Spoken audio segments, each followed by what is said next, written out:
का स्वागत और अभिनंदन आप सभी श्रद्धापूर्वक वेद कथा के इस द्वितीय दिवस और दूसरे दिन की ये रात्रिकालीन सभा प्रारंभ हो गई है। मत कर तू अभिमान। अभिमान व्यक्ति तब करता है जब मृत्यु और परमेश्वर को भूल जाते हैं। परमेश्वर की शक्ति और मृत्यु को भूल जाता है तब व्यक्ति अभिमान करता है। नहीं तो अभिमान करने के लिए है कुछ भी नहीं मनुष्य के पास। किसी कवि ने लिखा है कि मैं घमंडों में भरा बैठा हुआ, मैं घमंडों में भरा बैठा हुआ, एक दिन था जा मुंडेरे पर खड़ा। एक दिन था जा मुंडेरे पर खड़ा, आ अचानक दूर से उड़ता हुआ, एक तिनका आंख में मेरी पड़ा। मैं झिझक उठा हुआ बेचैन सा, मैं झिझक उठा हुआ बेचैन सा, लाल होकर आंख भी दुखने लगी।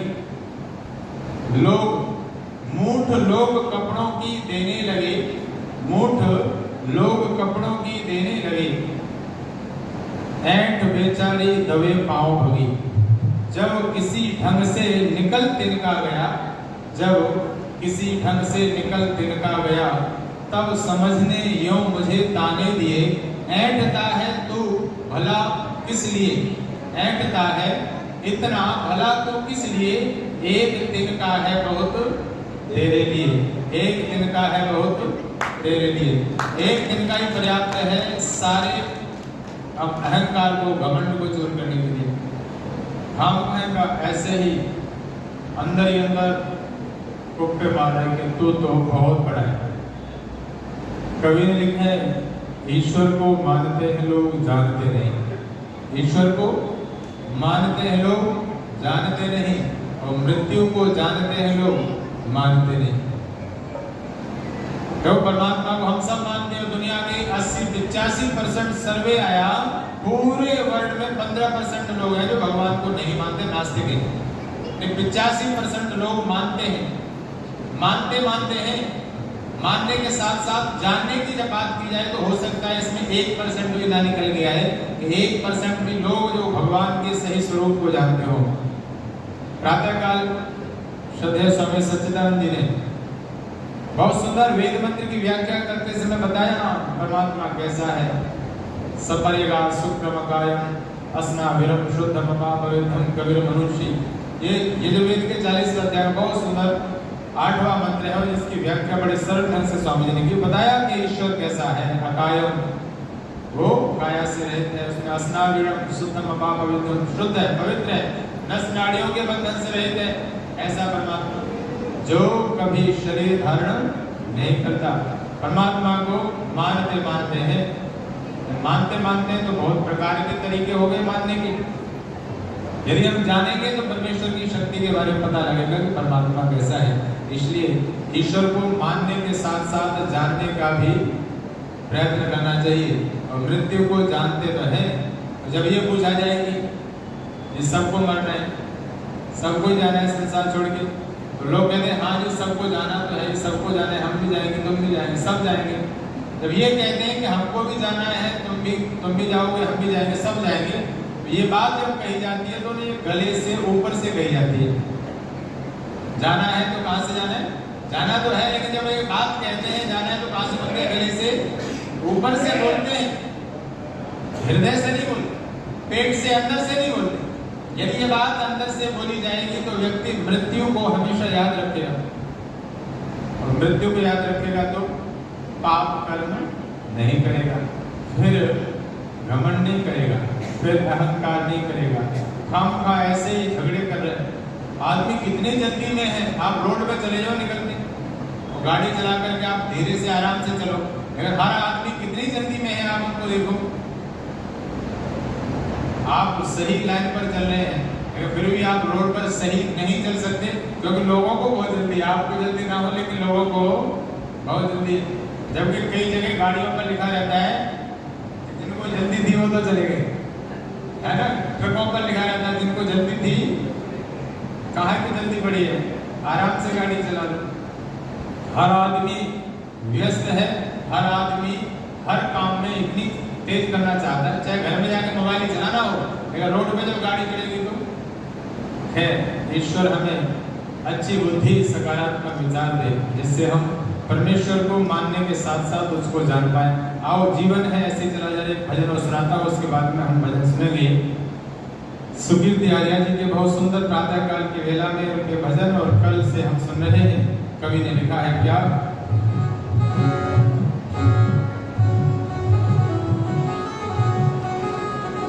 हिंदी में है, और माता जी, माता निर्मला जी और माता जी देवरानी जेठानी।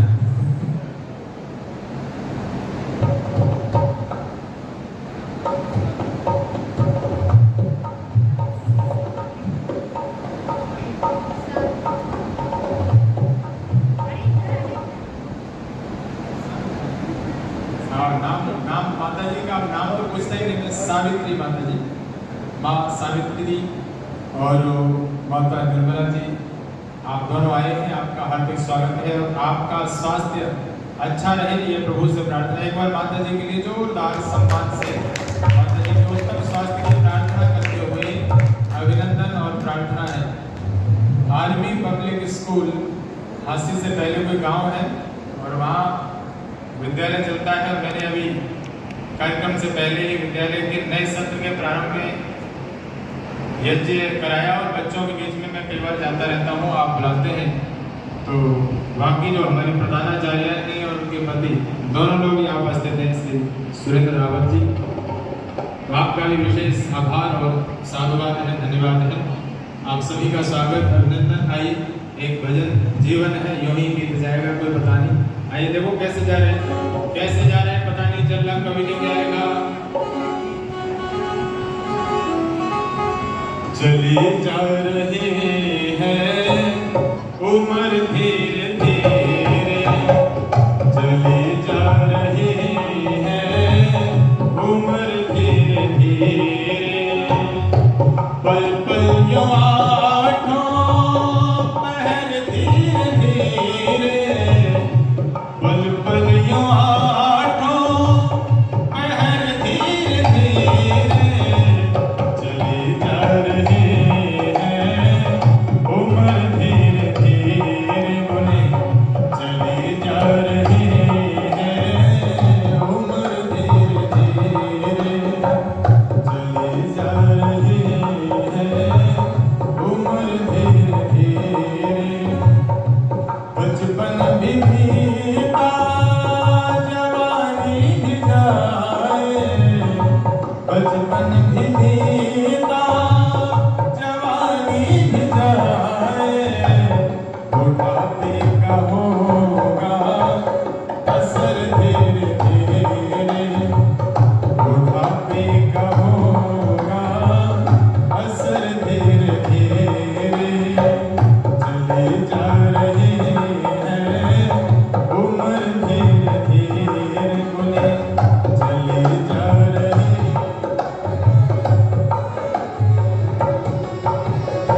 चाहे बोले या ना बोले, लेकिन ये तो जा ही रही है,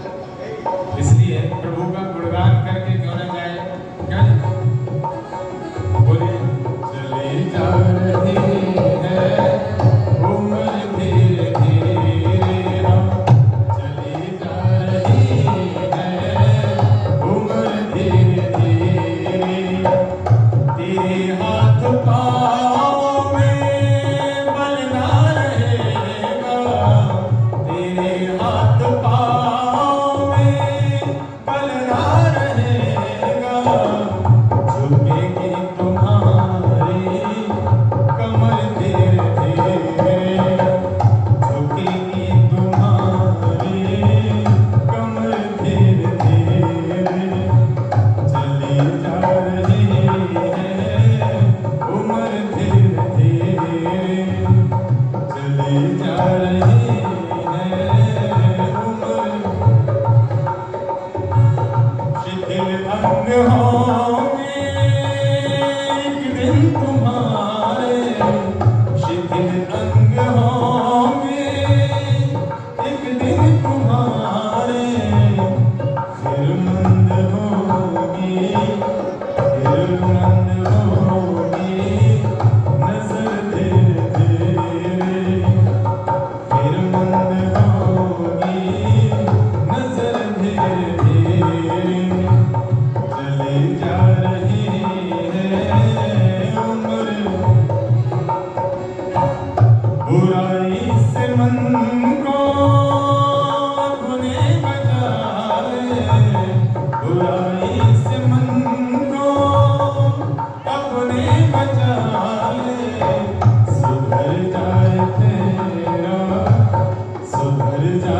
मेरा जीवन धीरे धीरे सुधर जाए तेरा जीवन धीरे धीरे चली जा रही है उम्र धीरे धीरे चली जा रही है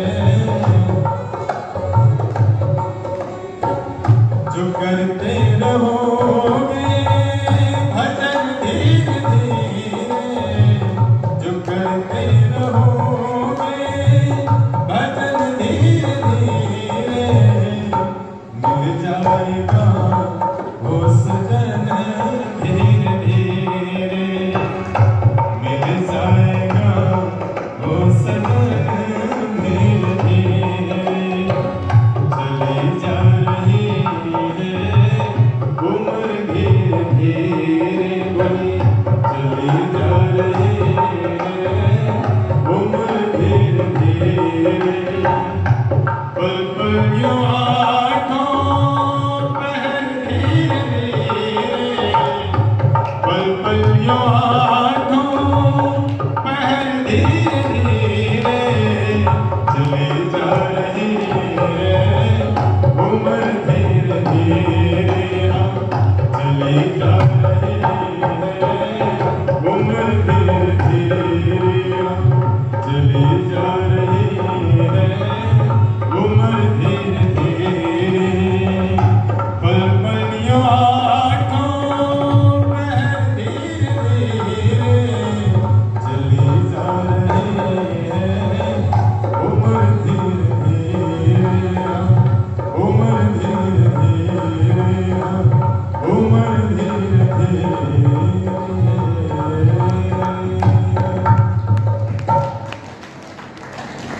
क्षण भंगुर जीवन की कल का कल प्राप्त हो जाना खिली न खिली क्षण भंगुर जीवन की कल का कल प्राप्त हो जाना खिली न खिली मलयाचल की शुच शीतल मंद सुगंध समीर चली न चली कलिकाल कुठार लिए फिरता कलिकाल कुठार लिए फिरता तन नम्र है चोट झिली न झिली भजले भजले हरि नाम हरि रसना फिर अंत समय में हिली न हिली फिर अंत समय में कोई पता नहीं लोग ये कहते बुढ़ापा आएगा फिर भगवान का भजन करेंगे है ना बुढ़ापा आएगा जवानों से कहो ना सत्संग में आओ मैं प्रायः जहाँ भी यज्ञ में जाता हूँ नौजवान कुछ यज्ञ को सुनते सुनाते हैं उनसे बोलता हूँ कि आप यहाँ आर्य समाज में आओ रविवार को यज्ञ होता है बहुत सारे लोग आते हैं लेकिन जवान नौजवानों को रुचि बिल्कुल भी नहीं बन रही है प्रयत्न करने पर भी लेकिन जब जवानों से कहा जाता है कि भजन भगवान की संध्योपासना गायत्री का जाप यज्ञ में आया करो थोड़ा सा विद्वानों के विचार सुना करो अच्छे लोगों के साथ रहोगे तो असर पड़ेगा ये कहते हैं कि नहीं जी ये तो बुजुर्गों का काम है बुढ़ापा आएगा तभी भगवान का भजन करेंगे तभी बूढ़े लोग करते सत्संग भजन संध्या हो पहले जब बुढ़ापा आएगा तभी भगवान का भजन लेकिन ध्यान रखना बुढ़ापे में बुढ़ापा मतलब है बुरा आपा अभी आप सभी स्वस्थ है कोई बुढ़ापा नहीं किसी के ऊपर सभी स्वस्थ है बुरा आपा का मतलब है जब शीशे में देखने से आपको लगे कि बहुत ज्यादा बूढ़ा हो गया आंख से दिखाई न दे कान से सुनाई न दे दांत जो है खाने योग्य न हो पेट में जो आंत है भोजन न पचाने लगे असमर्थ हो जाए शरीर से चलना फिरना मुश्किल हो जाए उसको बुरा आपा लेकिन अभी तक हम में किसी में कोई बुढ़ापा नहीं है ना हम सभी स्वस्थ हैं और संस्कृत के कवि लिखा यावत स्वस्थम इदम शरीर मर्जम यावत जरा दूरतु जब तक शरीर स्वस्थ है जब तक बुढ़ापा दूर है यावत स्वस्थम इदम शरीर मर्जम यावत जरा दूरतु यावत केंद्रीय शक्ति प्रतिहता यावत क्षयो नायुषः जब तक इंद्रियों में शक्ति है जब तक इंद्रियों का बल क्षीण नहीं हो गया तब तक क्या कहा यावत स्वस्थमिदं शरीर मर्जम यावत जरा दूरतो यावत चेन्द्रिय शक्ति प्रतिहता यावत क्षयो नायुषः आत्मा श्रेय सिता वदेव विदुषः कार्यः प्रयत्नो महान तब तक ही आत्मा के उत्थान के बारे में, जो आत्मा के साथ जाने वाला है, ऐसा कुछ प्रबंध कर ले, तब तक ही, जब तक बुढ़ापा दूर है, इंद्रियों में बल है, तब तक ही आत्मा के लिए कुछ काम कर ले, कुछ व्यवस्थाएं कर ले, कुछ चीजें जुटा ले। क्योंकि नहीं तो अंतिम लाइन कही कवि ने, संदीप्ते भवनेत कोपफलनम प्रत्युद्यमः कीदृशः। घर में जब आग लग जाएगी और फिर कहेगा कि तू कुआं खोद ले। घर में आग लग जाने के बाद कुआं खोदने का कोई औचित्य नहीं रहता। यानी जब बुढ़ापा आएगा फिर कहेगा कि भगवान का भजन कर ले, फिर होता नहीं है। इसलिए एक बुजुर्ग व्यक्ति जिसने, बस 2 मिनट की बात कह के पूरी बात करूंगा, ठीक 8:30 से हम सुकीर्ति जी को सुनेंगे। एक बुजुर्ग व्यक्ति जो कभी भगवान का जिसने भजन किया ही नहीं, पूरी जिंदगी बच्चों के मोह में, परिवार के मोह में और धन कमाने में लगा रहा, जिसने कभी भगवान का भजन नहीं किया, कभी किसी साधु के पास बैठ के सत्संग नहीं किया, कभी हवन नहीं किया, कभी संध्या बंदन नहीं की, ऐसा व्यक्ति अब मरणासन है। डॉक्टरों ने कह दिया कि अब ले जाओ जी, अब कोई फायदा नहीं है, कोई दवाई काम नहीं करेगी, कुछ दिनों की मेहमान सेवा कर लो। ऐसी स्थिति आती है।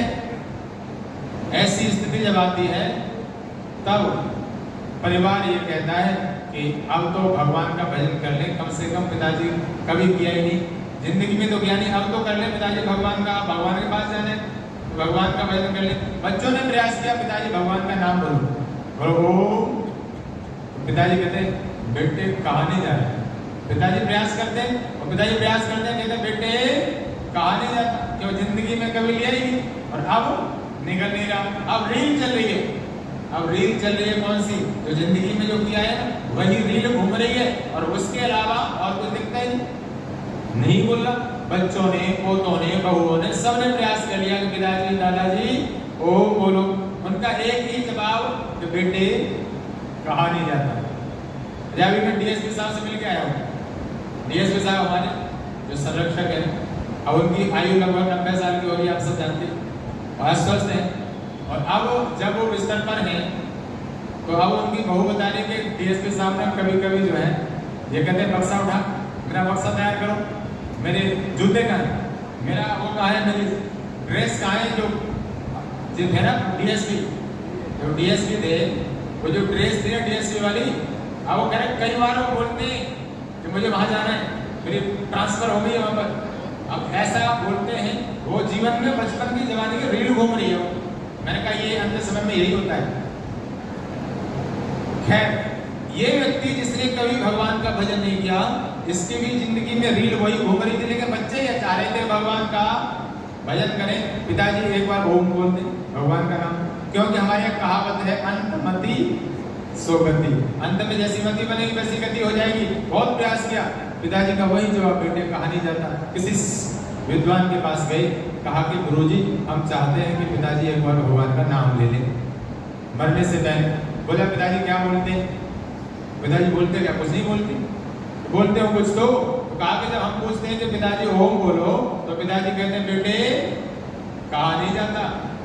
विद्वान ने युक्ति दी, जब तुम्हारी जब पिताजी कहेंगे बेटे कहा नहीं जाता, तब तो पिताजी से पूछना कि पिताजी क्या नहीं कहा जाता, पिताजी क्या नहीं कहा जाता, बोलेंगे। तो बच्चों को युक्ति बड़ी पसंद आ गई, दौड़े दौड़े गए पिताजी के पास, तो पिताजी से वही बोला पिताजी ओम बोलो। पिताजी का वही जवाब बेटे कहा नहीं जाता। बच्चों ने तुरंत पूछ लिया पिताजी क्या नहीं कहा जाता?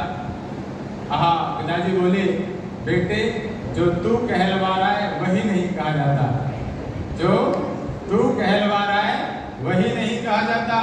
इतना करने पर भी पिताजी ने ओम नहीं बोला, क्योंकि अब रील वही बचपन की घूम रही है। इसलिए जब तक स्वस्थ शरीर है, बुढ़ापा दूर है, इंद्रियों में बल है, तब तक ही भगवान का भजन कर लो, कुछ जाने का प्रबंध कर लो तो साथ जाएगा। ऐसी प्रार्थना अब मैं आप सबका स्वागत और अभिनंदन करते हुए प्रार्थना करूंगा। बहन सुकीर्ति आर्य अपने भजनों से हम सब के मध्य जो चर्चा हम श्रवण कर रहे हैं इस वेद कथा में, उसको आगे बढ़ाएंगे। बहन सुकीर्ति आर्य।